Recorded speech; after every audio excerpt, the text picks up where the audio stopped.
बाबा कहते हैं कि तुम श्रीमत पर अपना तन मन धन जब लगाते हो तो वो विश्व कल्याण में लगता है। अब ये जो विश्व कल्याण है ना, ये बहुत सटल चीज़ है, क्योंकि कई बार हम सोचते हैं ना कि विश्व कल्याण हो रहा है तो कुछ पता तो चलना चाहिए, है ना। व्यक्ति मनसा सेवा भी करता है तो सोचता है कि पता नहीं उस तक पहुंची या नहीं पहुंची। तो बाबा ये हमें एक लॉ बताते हैं कि जब तुम श्रीमत प्रमाण तन मन धन लगा रहे हो तो उससे विश्व कल्याण होता है। और वो तुम्हें अभी नहीं पता चलेगा, क्योंकि हम इतने बॉडी कॉन्शियस होते हैं, मटेरियलिस्टिक, कि हम सिर्फ मटेरियल प्रोग्रेस और इन चीज़ों को देख पाते हैं। लेकिन विश्व कल्याण वास्तव में एक कॉन्शियसनेस शिफ्ट के द्वारा होता है, जो हो रहा है बाबा की श्रीमत प्रमाण। जैसे जैसे बच्चे स्वाहा होते जाते हैं तो हमारा सब कुछ विश्व कल्याण के कार्य में लगता है। लेकिन ये बहुत सटल है और इसको हम फेथ से ही देख सकते हैं, क्योंकि जब तक चेंज नहीं होता। मैं कभी कभी विचार करती हूँ कि जैसे हलवा बनता है मोस्टली, है ना। तो हलवा जब बनता है तो आप उसको अगर बनने से 10 मिनट्स पहले भी देखेंगे ना, तो आपको लगेगा कुछ तो गड़बड़ हो गई है, इसका ना तो कुछ रंग आ रहा है, ना ये कुछ बनता सा लग रहा है, ये कुछ अलग ही लग रहा है। और वो 10 मिनट के बाद ही आपको दिखता है कि ये रेडी हो गया और ये अलग अब चेंज आ गया। तो ये जो आप सोचो, कोई भी चीज़ को अंडर प्रोसेस जब हम देखते हैं, है ना, कोई मकान भी रेनोवेट होता है, आप उसको अंडर प्रोसेस देखो तो आपको लगेगा ये तो कभी ख़त्म होने वाला काम नहीं है, या ये तो ऐसा लगता है ये कभी मैं तो जब देखती हूँ मुझे लगता है ये साफ़ ही कैसे होगा, ये तो इतना गंदा कर देते तो ये साफ़ भी नहीं हो सकता, ऐसा लगेगा। लेकिन फिर, है ना, आप देखेंगे महीने भर में वो चेंज हो जाता है। तो बाबा कहते हैं कि जब हम देखते हैं ना, जब अंडर प्रोसेस है, जब फाइनल हुआ नहीं है, तो हमें कभी कभी लगता है पता नहीं कुछ हो तो नहीं रहा है, वही क्राइम भी है, दुख भी है, सब कुछ है, विश्व कल्याण कहाँ हो रहा है।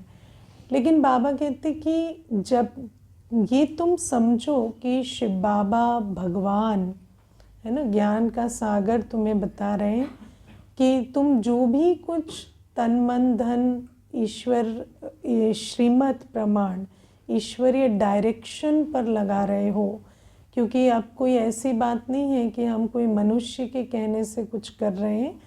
बाबा हमें जो प्रैक्टिकल आके मुरली में बता रहे हैं, उस प्रमाण जब हमारा तन मन धन यूज़ हो रहा है तो उससे विश्व कल्याण हो रहा है।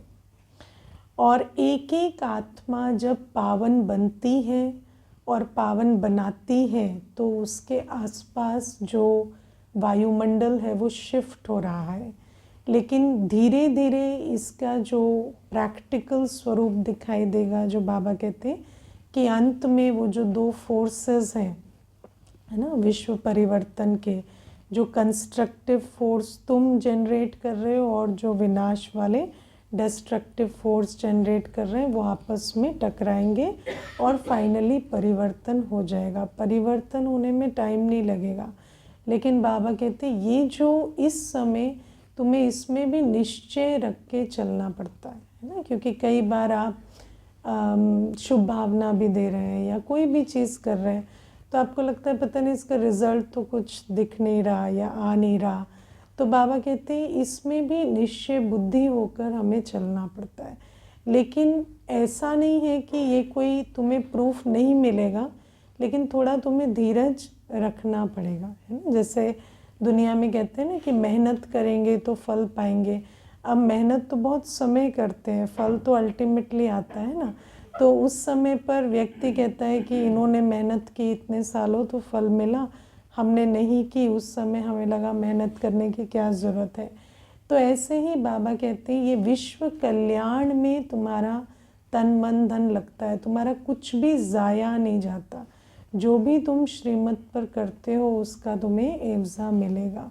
और बाबा कहते हैं उसके बदले तुम्हें क्या मिलता, तुम मनुष्य से देवता बनेंगे और दुनिया स्वर्ग बनेगी, ये होगा। हाँ, तो हर कदम में अपनी कमाई गिनते हो, हर कदम जो हम श्रीमत पर चलते हैं ना उसमें हमारी कमाई हो रही है। वो बाद में हिसाब किताब निकलेगा, लेकिन कमाई हो रही है। और जैसे कल बाबा ने कहा ना कि तुम्हें पता चले या ना चले, तुम जो भी कुछ श्रीमत प्रमाण कर रहे हो उसमें कमाई भी हो रही है, और जो उल्टे कर्म कर रहे हो उसमें खाता भी बन रहा है ना। तो कई बार मनुष्य, जो आप आजकल देखते हैं कि परिस्थिति जब बुरी आती है तो कैसे आती है, बहुत दस्तक दे के आती है क्या, नहीं, अचानक बदल जाती है ना। कल तक स्वस्थ थे, आज बीमारी आ जाती है, आज दुख आ जाता है, कष्ट आ जाता है। तो बाबा कहते हैं जैसे वहाँ पर भी अचानक सारा जो अकाउंट है वो सामने आ जाता है। तब तक तो यही सोचते हैं ना हमारे कर्म बड़े अच्छे हैं इसीलिए हमारे कोई पेपर नहीं आ रहे, लेकिन अचानक आता है। ऐसे ही बाबा कहते हैं जो पुण्य का खाता भी है ये स्लोली ग्रेजुअली जमा होता जाता है, और अचानक आपको पता चलेगा कि रिज़ल्ट जब निकल रहे हैं तो आप मनुष्य से देवता बन रहे हैं ना। और ये सतयुग में भले भूल जाएंगे कि हम संगम युग में पुरुषार्थ करके बने, लेकिन अंत में तो देख के ही जाएंगे। ऐसा नहीं है कि अंत में बिना देखे जाएंगे कि हमने पुरुषार्थ किया तो पाया, अपनी रिज़ल्ट देख के जाएंगे, है ना। तो ये बातें समझ कर चलनी होती। और विश्व कल्याण, मैं आपको इसमें ना एक छोटी सी इंसिडेंट बताऊंगी जो डेनीज बहन ने एक बार अपने क्लास में सुनाया था। मुझे वो बात बहुत अच्छी लगती है। तो उन्होंने कहा कि एक बार एक पार्टी में किसी का एक्सीडेंट हो गया। जो बाबा के पास पार्टी आई थी तो उसमें किसी का एक कार एक्सीडेंट हो गया। तो जब कार एक्सीडेंट हो गया तो वो प्रैक्टिकली सब कोमा में ही थे, और एक जो व्यक्ति था वो थोड़ा सीरियस था। तो उस आत्मा की सेवा के लिए इनको कहा गया कि आप इनकी सेवा में रहो इनकी। तो इन्होंने कहा कि क्या सेवा है, तो बोले कुछ सेवा नहीं है, वो तो वैसे ही कोमा में है, तो आप बस रात की आपकी ड्यूटी रहेगी, आप हॉस्पिटल में रहना, बैठे रहना, तो इतनी सेवा है। तो फिर उनको आया ये सेवा भी क्या है, बस बैठे ही रहना है, कुछ करना भी नहीं है। तो उन्होंने सोचा ठीक है, अच्छी बात है कि रात की सेवा है, तो और वैसे भी हॉस्पिटल का वायुमंडल है, हर एक दुखी है, तो मैं आराम से बाबा को याद करके और सकाश देती रहूँगी, हो गया। अब क्या हुआ कि 2-3 दिन के बाद वो आत्मा ने शरीर छोड़ दिया। तो फिर इनको लगा कि मेरी तो कुछ, है ना, मैं बैठी और इतना, तो उसका कोई रिज़ल्ट भी कोई पॉजिटिव नहीं आया। फिर उस दिन बाबा मिलन था, जिस दिन इन्होंने शरीर छोड़ा। तो फिर ये अपना हॉस्पिटल से आके और तैयार होके बाबा मिलन के लिए आने लगे। तो जब बाबा मिलन के लिए आ रहे थे तो रास्ते में इनको बड़ी खुशी हो रही थी, बहुत खुशी, जैसे अंदर से ना गदगद हो रहे हैं। तो इनको गिल्टी फील हो रहा है कि अब कोई शरीर छोड़ दिया, उसको जिम्मेवारी मुझे दी थी और वो शरीर छोड़ दिया, और यहाँ मुझे खुशी हो रही है, और कोई देखेगा तो क्या कहेगा कि एक तो उसने शरीर छोड़ दिया, इनको दुख भी नहीं है, इनको और खुशी हो रही है, और मुझे भी समझ ना आए ये खुशी हो क्यों रही है। तो मैंने कहा चलो ठीक है, अब जो भी है, मैंने उसको थोड़ा स्टिफल किया कि ऐसे देखने में अच्छा नहीं लगता, और चली आई और बाबा से मिलन मनाया। फिर बाबा पर्सनल मुलाकात जब करते थे तो बाबा ने उनको कहा आज आपको बहुत खुशी हो रही है, उन्होंने कहा कि ये बात तो सिर्फ मुझे पता है और देखो बाबा को पता है और किसी को तो पता भी नहीं है। तो फिर बाबा ने उनको कहा कि आपने श्रेष्ठ कर्म किया है ना, इसीलिए आपको खुशी हो रही। तो वो क्लास में डेनिस बहन ये समझा रहे थे कि हम कभी कभी बहुत कुछ करते हैं जो अपेरेंटली लगता है कि हमने किया, उसका रिजल्ट निकलता है, तो हमें लगता है अच्छा ये श्रेष्ठ कर्म है। लेकिन चलो ड्रामा प्रमाण, उसने शरीर छोड़ना था, उसने शरीर छोड़ा, मेरा कोई वहाँ हाथ पैर से कोई कर्म नहीं था। लेकिन मैंने जो रात में बैठ के बाबा को याद किया, उस कर्म का मुझे खुशी का एवज़ा मिला, है ना। तो कई बार हम श्रेष्ठ कर्म, या श्रेष्ठ कर्म बहुत सूक्ष्म होता है। कई बार आप सिर्फ शुभ भावना रख रहे हैं। और मैंने ये देखा कि कई परिस्थितियों में मैंने ये चीज़ देखी कि आप बहुत कुछ करके जो नहीं कर पाते, वो आप बाबा की सिर्फ सूक्ष्म याद में रहें तो हो जाता है। आप कई बार बहुत सारी सोच चलाते हैं, हाथ पैर मारते हैं, सल्यूशन निकालने की कोशिश करते हैं और कुछ नहीं होता। और कई बार आप सिर्फ, जो आज बाबा कहते हैं ना, साक्षी होकर बाबा की याद में, बाबा को साथी बनाकर आप बस अपनी जो ब्राह्मण जीवन का कर्तव्य है वो करते चले जाते हैं। तो मैंने देखा वो एक एनर्जी शिफ्ट अचानक से होता है और वो जो बात थी वो गायब हो जाती है और कुछ और उसकी जगह पे आ जाता है। तो ये मैंने इस सटल एनर्जी शिफ्ट के बहुत सारे अपने इस ब्राह्मण जीवन में उदाहरण देखे। तो बाबा हमें कहते हैं इसीलिए ये जो तन मन धन तुम श्रीमत पर लगाते रहो, है ना। बाबा ने तुम्हें जो भी तन मन धन से स्वपुरुषार्थ या सेवा के लिए डायरेक्शन दिए हैं वो करते रहो, और उसमें विश्व कल्याण भी है और स्व कल्याण भी समाया हुआ है। ऐसा नहीं है कि सिर्फ विश्व कल्याण है। बाबा कहते हैं विश्व कल्याण, भारत तो क्या विश्व तो क्या, लेकिन इंडिविजुअल का भी उसी में ही कल्याण समाया हुआ है ना। और बाबा आज कहते हैं माया बेहोश कर देती है, बीमार कर देती है ना। माया जब बेहोश और बीमार करती है तो उस समय पर हमें ऐसा लगता है मेरी स्थिति ठीक नहीं है ना। तो जैसे दुनिया में कहते हैं ना, बीमार हो गए तो शरीर ठीक नहीं लगता। यहाँ जब बेहोश या बीमार होते हैं तो स्थिति ठीक नहीं होती है ना। लेकिन जब स्थिति ठीक नहीं है तो क्या करना है, वो इम्पोर्टेंट है ना। तो जब स्थिति ठीक नहीं है तो उस समय पर ज्ञान योग की संजीवनी बूटी लेते रहना है।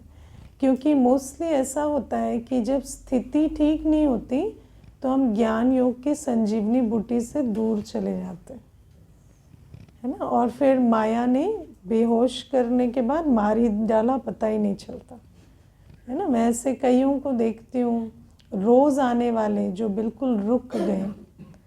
अब भले ही उनको ऐसा लगता होगा कि हमें भी अभी भी बाबा के बच्चे हैं, ब्राह्मण हैं, लेकिन पूरी यात्रा रुक जाती है और मनमत पर आत्मा की जो यात्रा है वो ख़त्म हो जाती है, पता भी नहीं चलता।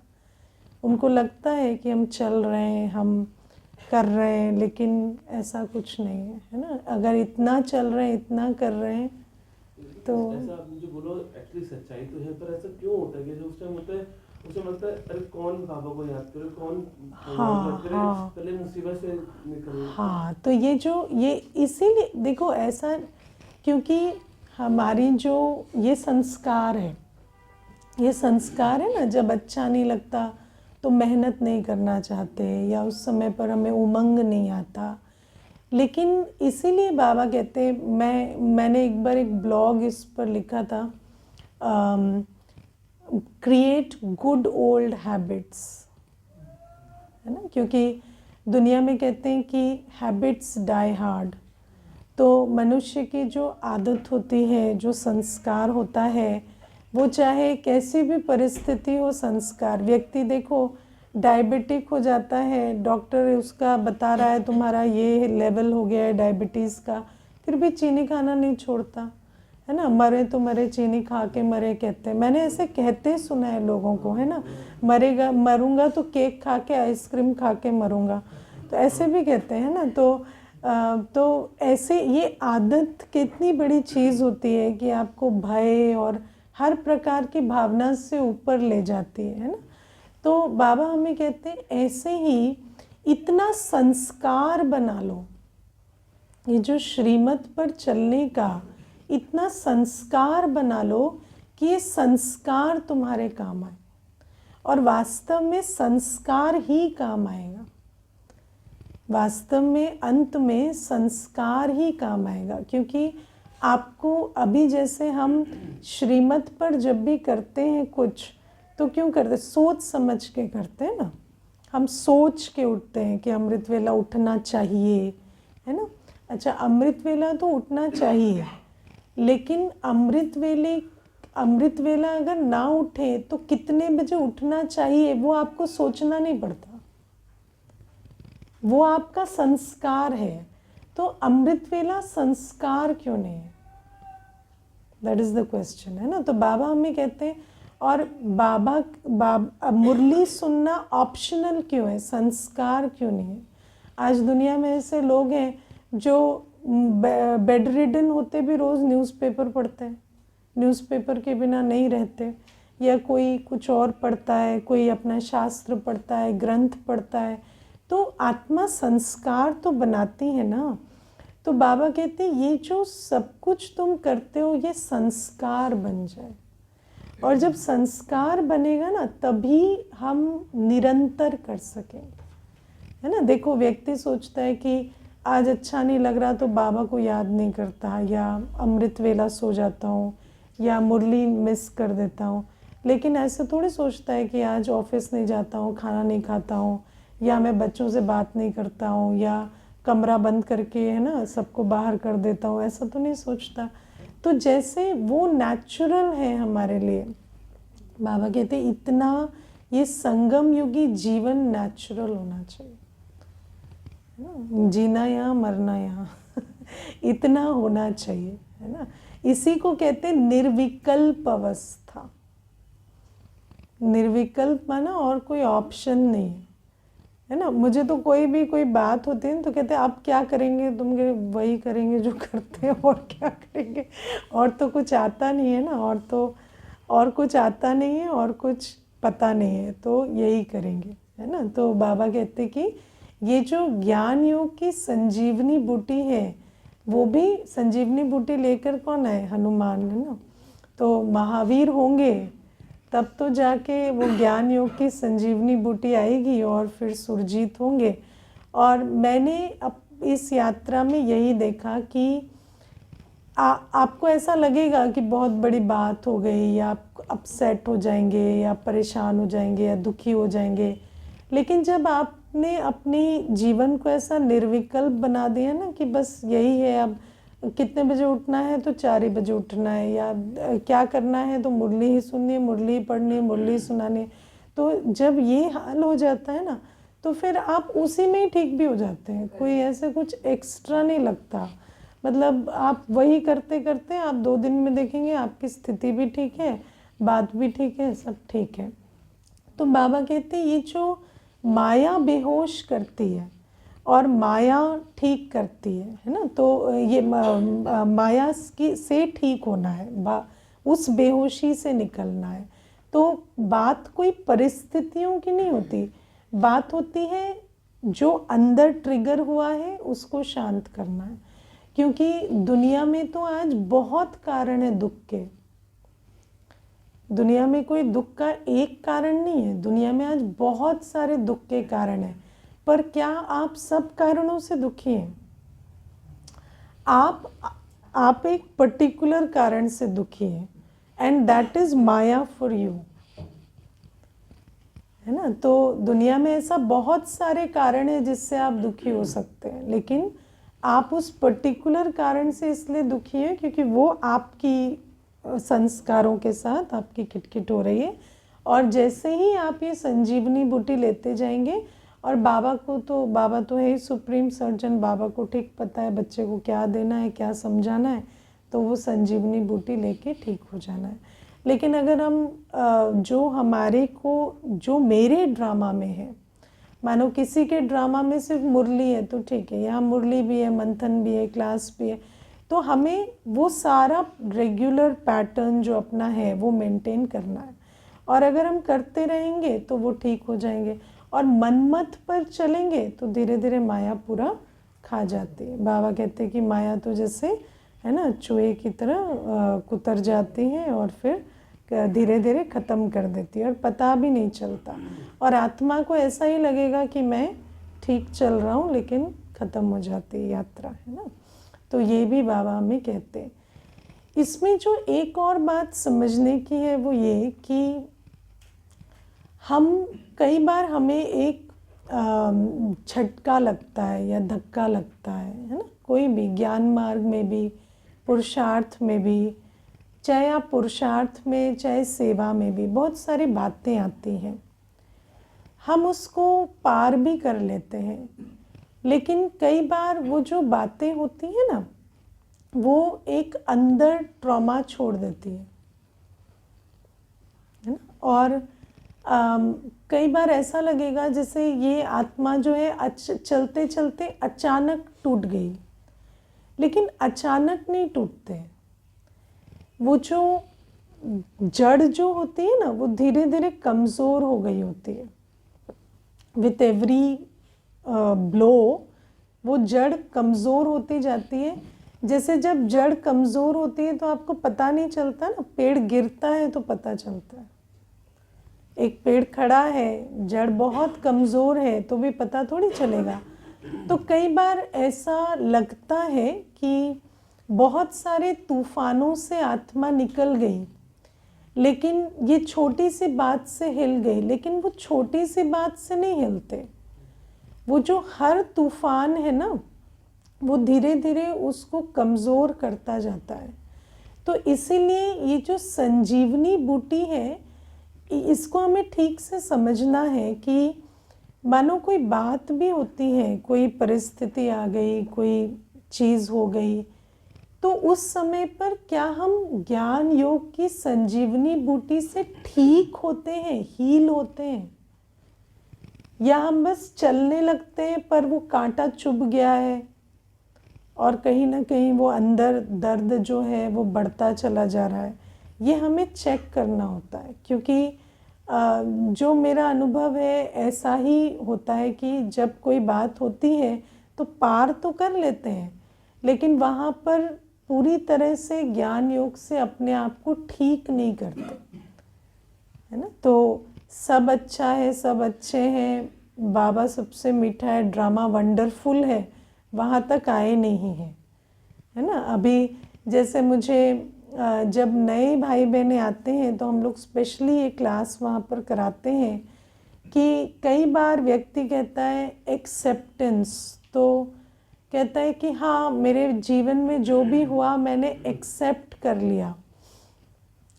लेकिन जब बाबा कहते हैं एक्सेप्टेंस, तो एक हैप्पी एक्सेप्टेंस, वो मजबूरी वाला एक्सेप्टेंस नहीं, क्योंकि मजबूरी वाला एक्सेप्टेंस तो करना नहीं पड़ता, वो तो ड्रामा करवा ही देता है। लेकिन क्या ज्ञानी होकर भी हम मजबूरी वाला एक्सेप्टेंस ही करते हैं, या हम स्वमान में हैं, हमारे को वो नशा, वो खुशी, वो अतीन्द्रिय सुख तो नहीं नीचे चला गया, है ना। कई बार ऐसे भी मुरली सुनते रहेंगे, कहेंगे हमें निश्चय है, निश्चय है, पर निश्चय हिल चुका है, कई प्रश्न अंदर आ चुके हैं, कई बातें अंदर आ चुकी हैं। तो धीरे धीरे फिर बाद में लगता है कि ये इस बात से हिल गए, लेकिन ऐसा नहीं है, वो जड़ कमज़ोर है।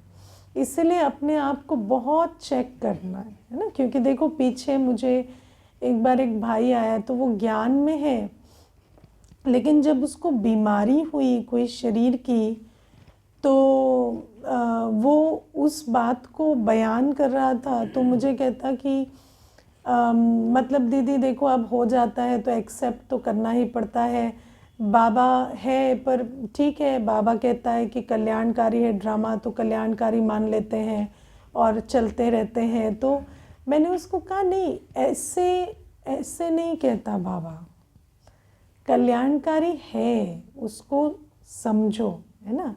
और नहीं समझ पाते तो क्या होता, अभी तो चलो मुरली छूटी नहीं, लेकिन फिर कोई बात आती है तो मुरली भी छूट जाती है, क्योंकि वहाँ अंदर आ गया है कि मुझे वो जो भक्ति की मत है ना, उसने काम कर दिया है कि बाबा को थोड़ी तो मदद करनी चाहिए थी या कुछ तो मुझे इसमें शफा मिलनी चाहिए थी। तो बाबा हमें कहते हैं कि ये जो यात्रा है ये तो मजबूत बनाने की यात्रा है ना, ये कोई ऐसे तुम्हें हर जगह पे एक एक ना सपोर्ट दे के आगे बढ़ाने वाली यात्रा थोड़ी है। लेकिन हम समझ नहीं पाते और धीरे धीरे धीरे धीरे वो माया, और माया में भक्ति की मत बहुत है, पुराने बिलीफ सिस्टम्स काम करते रहते हैं, है ना।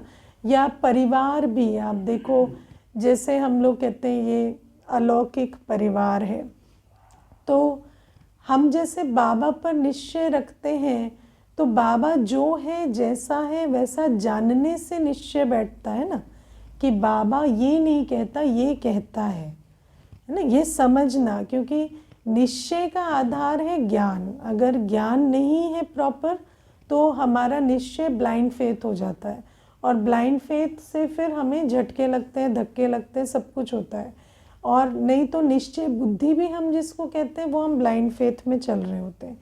लेकिन पक्का निश्चय तब होता है जब बाबा जो है जैसा है उसको ठीक से जान लेते हैं, तो हमें पता चलता है कि हाँ बाबा तो पीछे खड़ा है ना, और ये शक्ति भर रही है, या ये बात, ये मेरे अंदर ये गुण आ रहा है, या बात मैं समझ रही हूँ। ऐसे ही अलौकिक परिवार पर निश्चय मतलब भी कोई लौकिक परिवार वाली एक्सपेक्टेशन नहीं रखनी। लौकिक परिवार और अलौकिक परिवार में बहुत अंतर होता है। लौकिक परिवार जैसे लौकिक परिवार में क्या होता है कि पीठ पीछे है ना, या वैसे अंदर सूक्ष्म में भावना ठीक नहीं होती, ऊपर बहुत मीठा होता है। अलौकिक परिवार में भावना अच्छी होती है, बाकी परीक्षा भी पूरी होती है ना। तो ऐसा कोई आपको ऐसा कोई झूले में झुलाने वाला सिस्टम नहीं होता अलौकिक परिवार का, तो उसमें भी निश्चय रख के चलना होता है। तो बाबा हमें कहते हैं, और अगर निश्चय नहीं है, ड्रामा पर निश्चय नहीं है, ड्रामा पर क्वेश्चन आ जाता है कि ये जो चीज़ हुई ये बुरी हुई या ठीक नहीं हुई, तो फिर इन सब बातों से बाबा कहते हैं कि आत्मा माया जो है वो चूहे की तरह वो खाती रहती है, काटती रहती है। और उसमें प्रॉब्लम कहाँ पर है कि हम समझ नहीं रहे हैं कि बाबा क्या है, कौन है, क्या कहता है, या ड्रामा कल्याणकारी कैसे है। ड्रामा कल्याणकारी है मतलब ये थोड़ी है कि ड्रामा आपको हमेशा अच्छा लगेगा। हाँ, आप पीछे मुड़ के देखो जीवन में कितनी सारी बातें आपको बहुत अच्छी लगी, जिनको आपने सेलिब्रेट किया और बाद में उसके लिए पछताए। ऐसे बहुत सारी घटनाएं होती हैं जीवन में। तो बाबा हमें कहते हैं ड्रामा कल्याणकारी मतलब ये नहीं है तुम्हें हर समय सुकून देने वाला और बहुत मीठा अनुभव होगा, नहीं, लेकिन ड्रामा कल्याणकारी है, ये तुम्हें निश्चय रखना होगा। और जहाँ निश्चय नहीं होता वहाँ माया अपना काम करती रहती है, और धीरे धीरे एक टाइम आता है जब वो ख़त्म हो जाते हैं, लगता है अभी ख़त्म हुए लेकिन मरे ही पड़े थे, है ना। तो ये भी है ना। तो हाँ, सेलिब्रेशन पे रिपेंट कर रहे हैं आप, तो फिर वो कल्याणकारी कैसे रहेगी? किस सेलिब्रेशन आपने बोला ना, कोई सेलिब्रेशन करी, हाँ, अफसोस कर रहे हैं कि क्यों नहीं, ड्रामा अब कल्याणकारी। पहले तो गिरती कला थी, पहले तो द्वापर से नुकसान ही होना था ना तो वो उस तरह से था। अब शिव बाबा मिलने के बाद अब कल्याणकारी है ड्रामा, कि अब हमारी चढ़ती कला ही है। पहले भी तो हम बच्चे थे। नहीं, बच्चे थे लेकिन बच्चे बनकर रहते नहीं थे ना, क्योंकि पता नहीं था, पतित बनते, सब कुछ करते, तो उसमें तो अकल्याण तो हुआ ना, क्योंकि हम गिरे।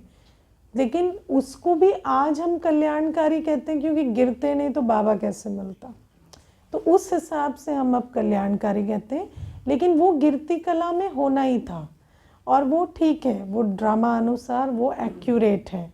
लेकिन अब जब हमें बाबा मिला है और हम नॉलेजफुल हैं और श्रीमत पे चलते हैं और बाबा का साथ है, तो इसमें कल्याण है और वो आगे नज़र आएगा।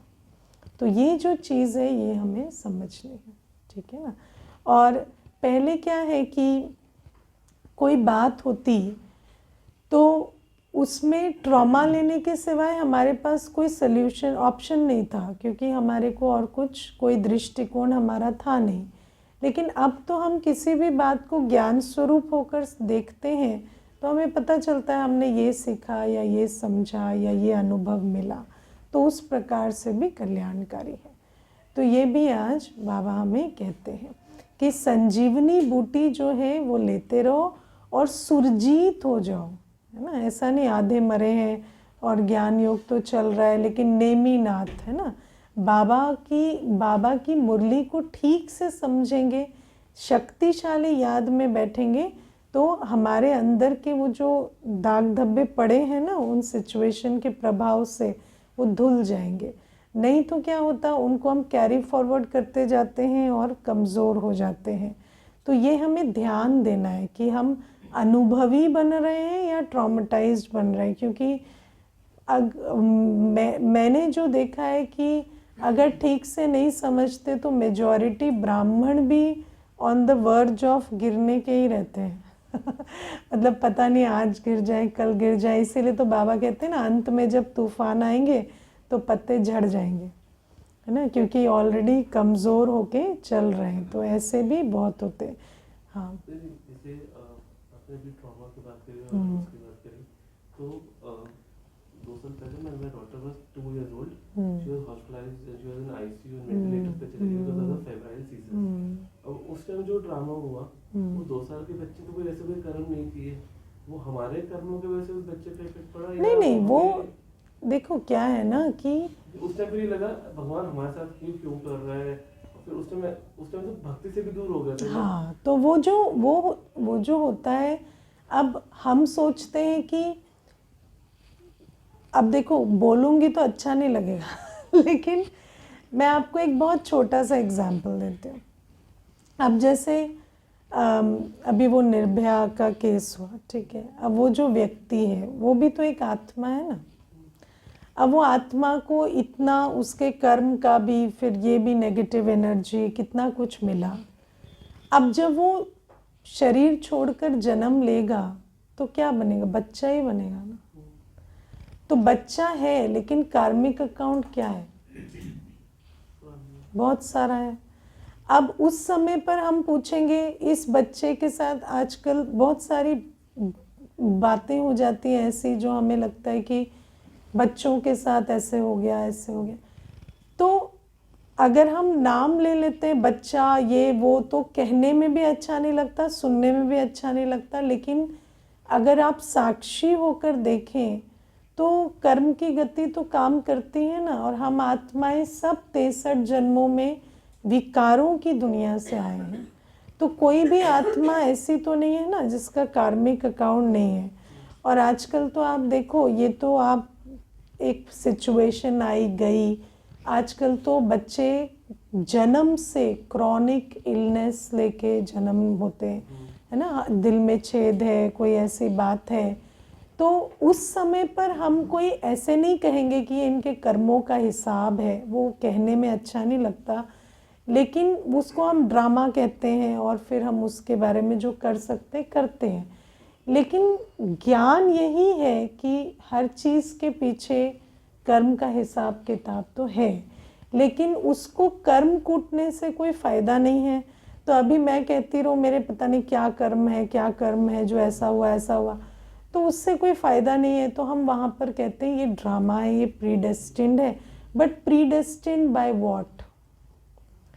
तो प्रीडेस्टिन्ड बाय द पास्ट, है ना। तो ये पास्ट, प्रेजेंट और फ्यूचर की ऐसी कंटिन्यूटी है कि इसको आप तोड़ नहीं सकते। तो पास्ट का जो भी है वो आता है, लेकिन उस पास्ट को तो जाके अभी नहीं बदल सकते, और प्रेजेंट में कुछ करके फ्यूचर को बदलने के लिए आपको साक्षी होना पड़ेगा, क्योंकि प्रेजेंट में अगर आप क्यों क्यों क्यों करते रहेंगे तो वो जो कर्म करने का समय है वो चला जाएगा। तो इसीलिए बाबा कहते हैं ये जो बाबा कहते हैं ना, बुद्धि में धारण हो जाए। जब ज्ञान बुद्धि में धारण हो जाता है ना, तो वो एटीट्यूड बन जाता है। तो ये जो जितना हम इस ज्ञान को चर्न करते रहेंगे ना, तो वो बुद्धि में धारण होके एटीट्यूड बन जाता है। फिर आप किसी भी सिचुएशन में आपके अंदर बस 2 थॉट आएगी, accept and do the needful. Accept करो जो है, और जो करना है वो करो, क्योंकि करना तो कुछ ना कुछ कर्म तो उसमें करना है। तो जब ज्ञान धारण हो जाता है ना, तो उसकी निशानी होती है स्मृति। स्मृति में नहीं दिखती, वृत्ति में दिखती है। तो स्मृति जब आपकी एक्यूरेट हो जाती है, जैसे अभी हमारी स्मृति में नहीं है कि 63 जन्म हमने पाप किए या सब हुआ, तो स्मृति स्वरूप नहीं बने ना, इसीलिए हमारी वृत्ति में क्यों क्यों क्यों आता है। लेकिन जब स्मृति स्वरूप होके चलेंगे तो वृत्ति में क्या आएगा कि जो है सो है, अब करो और आगे बढ़ो, है ना। अब जाके पीछे तो नहीं बदलने जाएंगे ना, तो अब जो है सो है उसको करो। और कोई कहता भी है, मानो कि मुझे एक बार ऐसे ही किसी ने पूछा कि इनको ज़्यादा तकलीफ़ होती है, कोई एक कुलीग थे हमारे ऑफिस में, कहते इनकी तबीयत ज़्यादा ख़राब रहती है, इनको ऐसा होता है, इनके पाप कर्म ज़्यादा हैं क्या?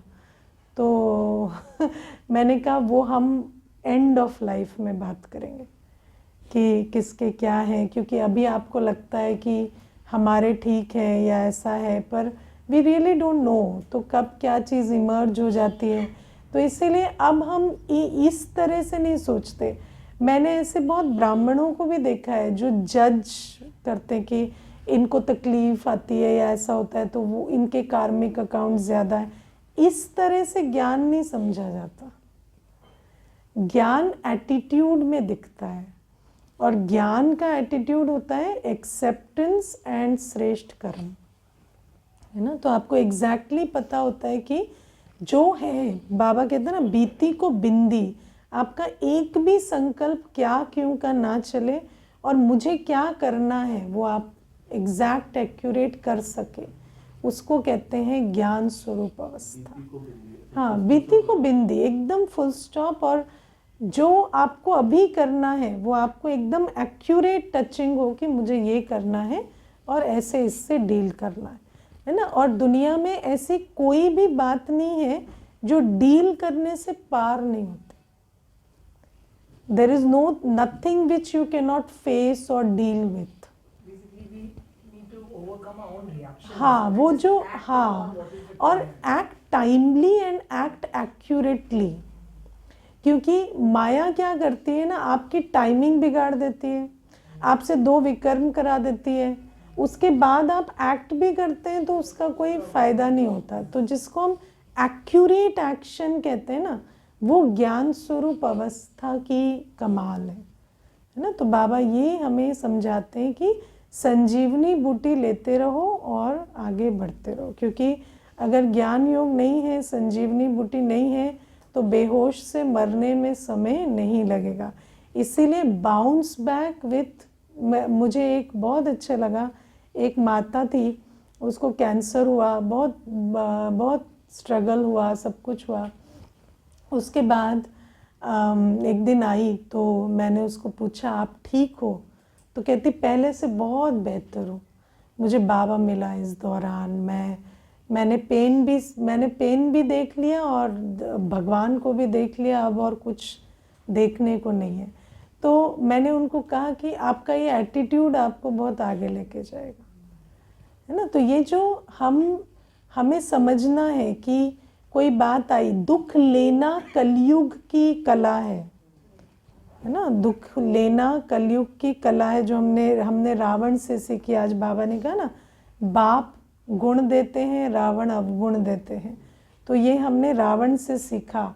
और दुख से परे जाकर अनुभवी बनना, शक्तिशाली बनना, ये कला हमें बाबा ने सिखाई। और वो निश्चय के आधार से होता है। तो इसको हमेशा पक्का करके चलना है। ओके, ओम शांति।